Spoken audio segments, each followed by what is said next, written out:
Monsieur le Président, Monsieur le Recteur, Monsieur le Ministre, Mesdames et Messieurs, je vous remercie de cette possibilité d'intervenir dans le cadre de cette réunion, de cette conférence, et de parler de mon pays et des enjeux et des défis géostratégiques auxquels mon pays a fait et fait face actuellement également. Et c'est un pays que, pour la plupart, je pense que tout le monde connaît la géographie, l'histoire de notre région, et c'est un pays qui compte l'existence étatique plus de 3000 ans, enfin 3 millénaires d'existence. Et parfois j'ai constaté à travers des rencontres, séminaires ou conférences que parfois on pense que la Géorgie est née sur la carte mondiale après la dissolution de l'Union soviétique. Or, la Géorgie avait une existence séculaire bien avant le protectorat russe dont vous avez parlé, qui était un choix, mais parfois contesté d'ailleurs, du roi Éric II, en faisant le choix pour la Russie orthodoxe pour se défendre des empires voisins qui convoitaient le territoire de la Géorgie. Donc, il y a plus de 100 ans, 105 ans en l'occurrence, la première république de Géorgie s'était déterminée sur la voie de l'européanisation de la Géorgie, et c'était d'ailleurs un des premiers pays gouvernés par les sociodémocrates en Europe, et qui se voulait, la Géorgie de l'époque se voulait entièrement démocratique, européenne, avec une constitution extrêmement européenne qui répondrait même aux exigences européennes démocratiques d'aujourd'hui. Donc cette première république a été réprimée en 1921 par l'armée bolchevique.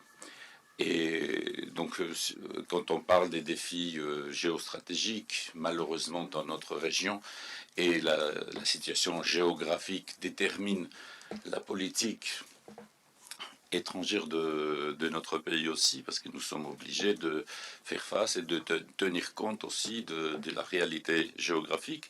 Il se trouve que le pays qui était censé protéger la Géorgie dans le cadre de ce traité d'amitié qu'elle avait signé, et d'ailleurs pendant la première République démocratique en 1920, la Russie a reconnu la Géorgie dans ses frontières, et c'est elle-même la Russie a fait preuve à plusieurs reprises de ne pas se dénier des normes ou des standards européens ou internationaux, du droit international, et pour elle, enfin pour la Russie, c'est le droit international, c'est une option, et elle le respecte quand elle en a besoin, et elle le viole comme s'il n'existait pas du tout. Donc la Géorgie moderne, donc la Géorgie des années 90, qui se base justement sur l'héritage de cette première république géorgienne, continue en quelque sorte cette politique d'européanisation, c'est-à-dire l'axe politique de la Géorgie est politiquement, ouvertement, officiellement déclaré comme l'intégration euro-atlantique. Déjà sous la présidence d'Eduard Shevardnadze, la Géorgie, comme il disait lui-même, a frappé la porte de l'OTAN et de l'Union européenne, de la communauté européenne à l'époque, qui s'est transformée en Union européenne. Et l'Europe reste aujourd'hui sans alternative. Et d'ailleurs, l'année 2023 s'est terminée par une réussite pour notre pays d'avoir de recevoir le statut de candidat à l'adhésion de l'Union européenne. Et je profite pour remercier M. Gordadze qui est ici, parce qu'il était parmi les pionniers qui ont commencé, lui-même il dirigeait les négociations, les premières négociations qui ont apporté le fruit nous avons célébré l'octroi au mois de décembre.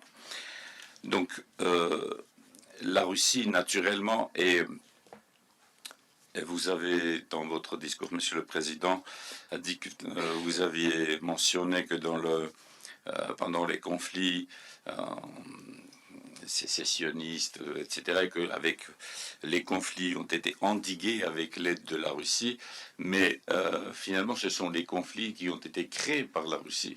Et la Russie sait très bien créer des crises dont elle veut garder la clé de solution pour pouvoir négocier ou marchander, etc. Donc, justement, en Géorgie, les Géorgiens n'avaient pas apprécié la formule avec laquelle, pendant le sommet de Budapest, la chancelière allemande, Mme Merkel, a formulé le refus à l'Ukraine et à la Géorgie. C'était au mois d'avril de 2008.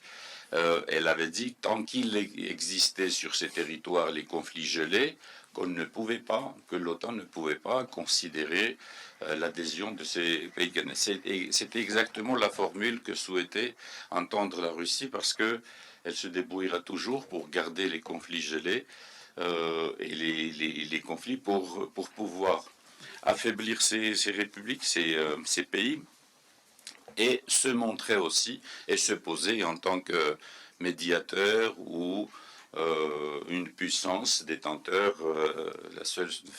la seule puissance à détenir les clés de solution du problème.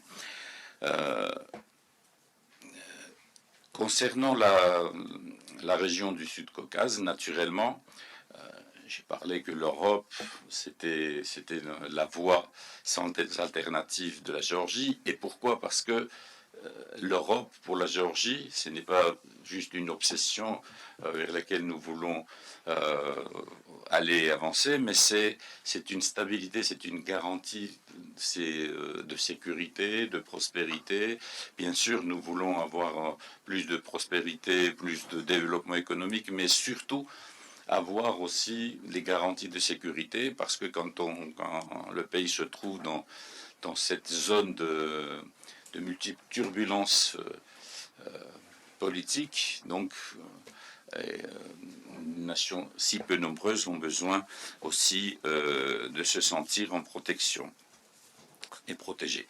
Et la stabilité, naturellement, de notre région du Sud-Caucase est vitalement importante pour la Géorgie. Et c'est dans ce contexte aussi que la Géorgie, qui est intéressée à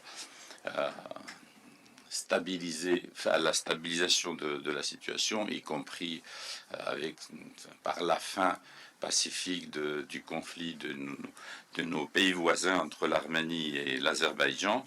Et la Géorgie propose d'ailleurs aux puissances occidentales, à l'Union européenne, de profiter aussi du potentiel que possède la Géorgie pour servir de la Géorgie aussi comme plateforme de négociation, de médiation, etc. La Géorgie peut être un partenaire fiable de l'Union européenne dans la résolution du conflit. Parce que l'alternative qui était proposée, le format 3+3, avec la Russie, la Turquie, l'Iran et les 3 pays du Caucase, n'est pas du tout intéressant pour la Géorgie, parce que ce format exclut la présence de puissances occidentales, alors qui est absolument le contraire de nos intérêts, de la politique menée par la Géorgie. Et aussi, quand nous parlons des défis stratégiques, naturellement, nous sommes préoccupés par tout ce qui se passe autour, et même la Chine, qui est énorme puissance, c'est la deuxième puissance économique mondiale, et qui manifeste un intérêt croissant vis-à-vis de notre région, avec la politique, la ceinture et la route. La Géorgie, naturellement, qui a signé un accord de libre-échange avec la Chine, reste toujours soucieux de rester prudent concernant sa souveraineté, ses intérêts nationaux, tout en développant une coopération économique, et nous passons à une nouvelle étape dans la coopération, dans les relations avec la Chine.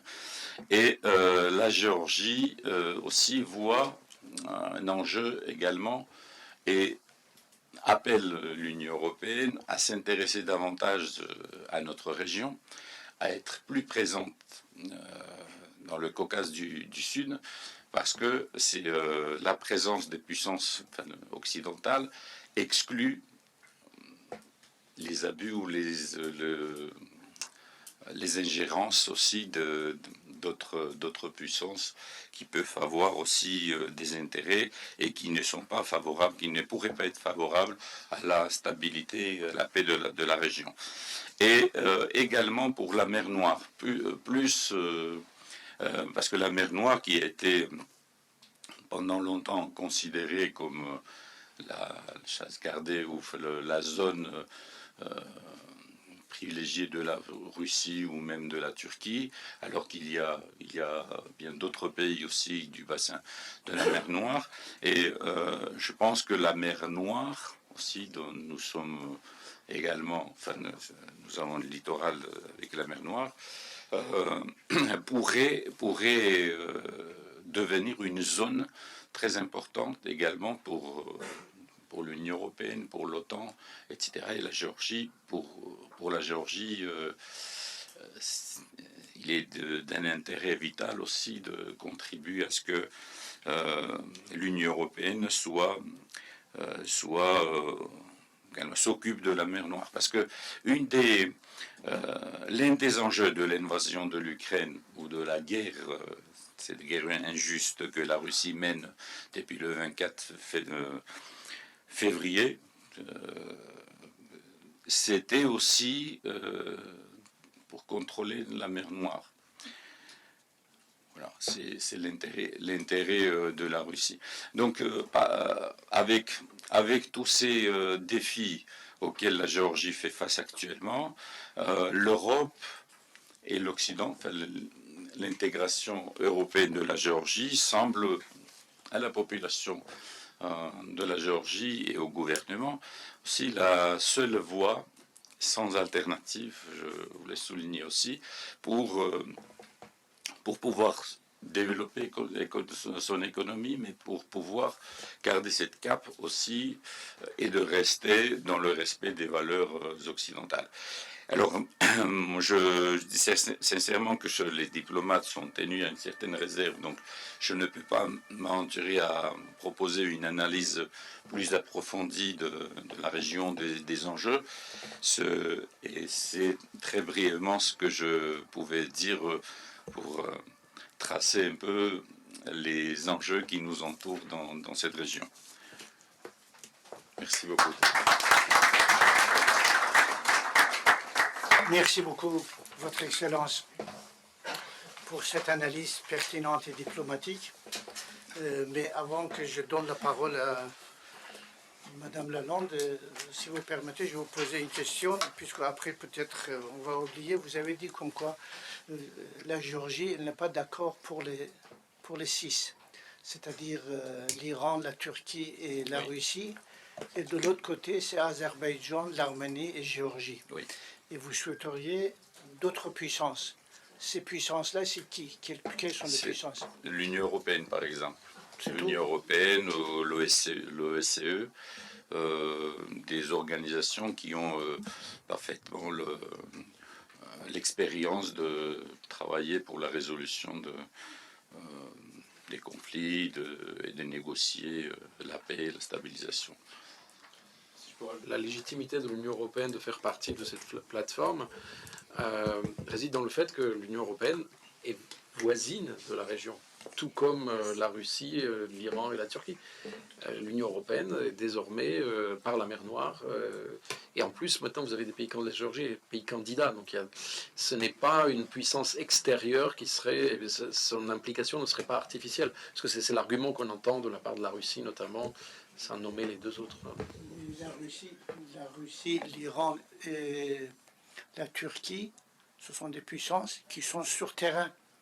C'est complètement différent avec les Européens qui viennent de l'étranger. Bon, si vous voulez, on peut continuer à débattre. C'était simplement une remarque. La question d'impartialité compte beaucoup dans... Et l'aide économique, oui. 10 fois plus d'aide économique que tous les trois réunis. Effectivement, c'est le poids de 6, ils ne sont pas équivalents. Et d'autant plus que bon, ce n'est pas encore l'Arménie, et nous saluons cette décision. L'Arménie se tourne de plus en plus vers l'Europe.